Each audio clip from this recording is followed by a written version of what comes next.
at a cheap price, or the other alternative being a middleman comes to the village, tells them, I want to buy your vegetables, pays them a very small amount of money, and then goes and makes huge profit out of it, out of their own sweat.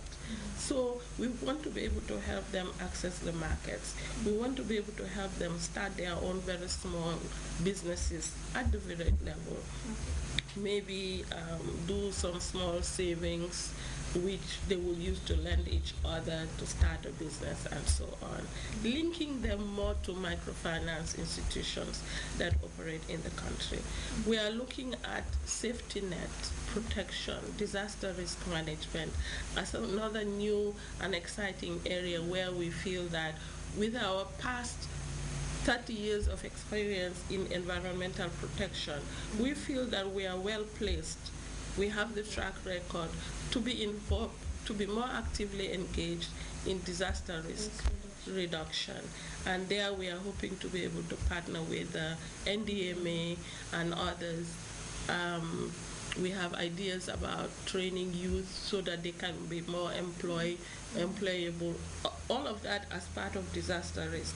Because disaster risk, in my mind, is not just about the environment per se, it's about enabling individuals and families to be able to protect themselves from risk, no matter what the risk is.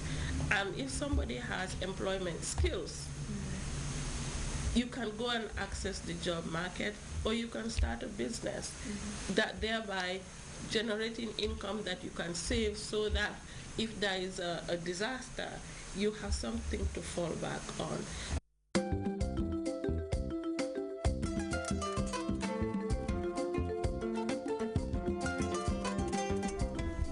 We've seen quite a lot of mango jams here, but before they get to this stage, what process do they go through? Okay. What you see here is like the second phase in the production cycle.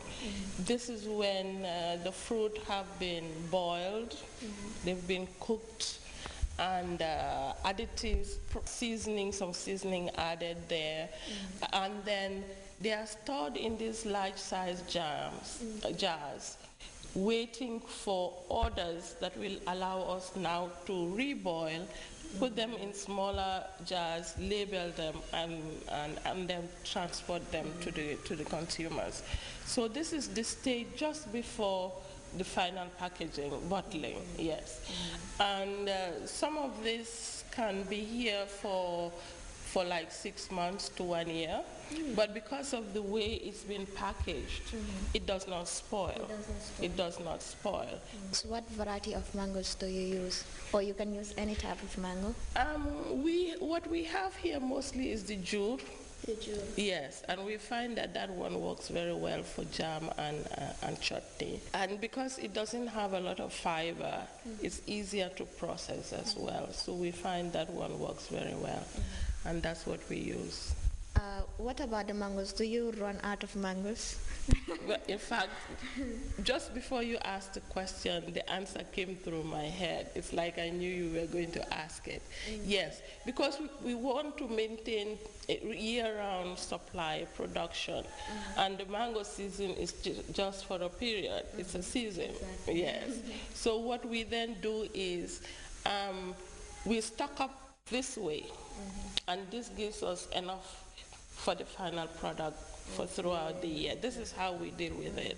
This is how we deal. In the dry season, when mangoes are not available, you will still have jam? We will still have jam. Yes, we will still have mango jam, which is also an additional objective for why we are doing, so that you have a year-round supply of the fruit, but not in its original form. You know, because again, value added is something that the government is promoting a lot, so that producers and farmers can make more money out of their produce. They need to consider these or link up with the private sector or organizations that are able to give them more money because they are making more money out of it by making jam and the dried mango, as I mentioned earlier on.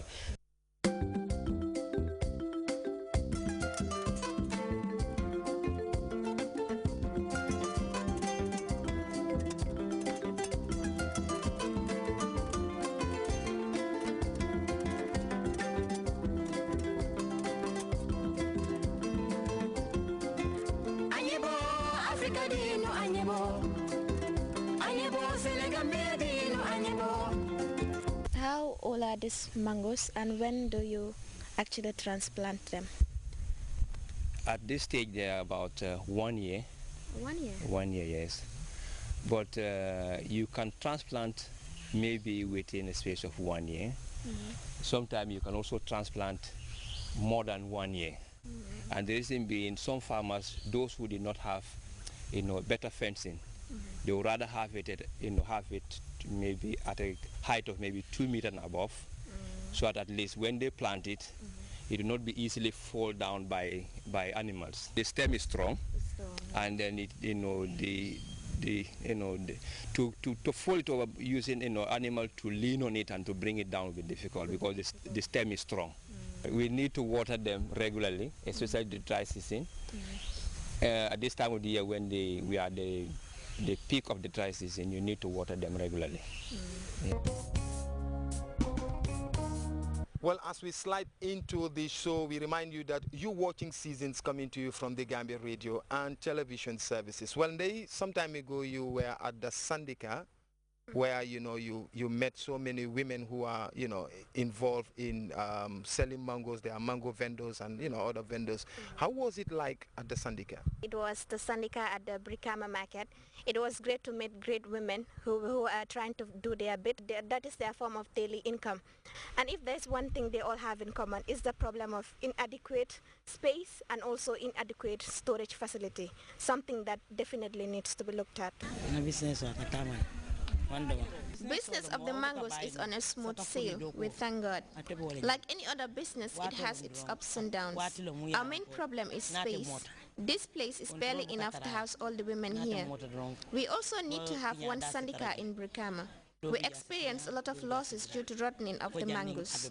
We have over 3 different Sandikas in Brikama, which is not of any help to us. Well, I wouldn't say the sale of the mangoes is going as we have anticipated.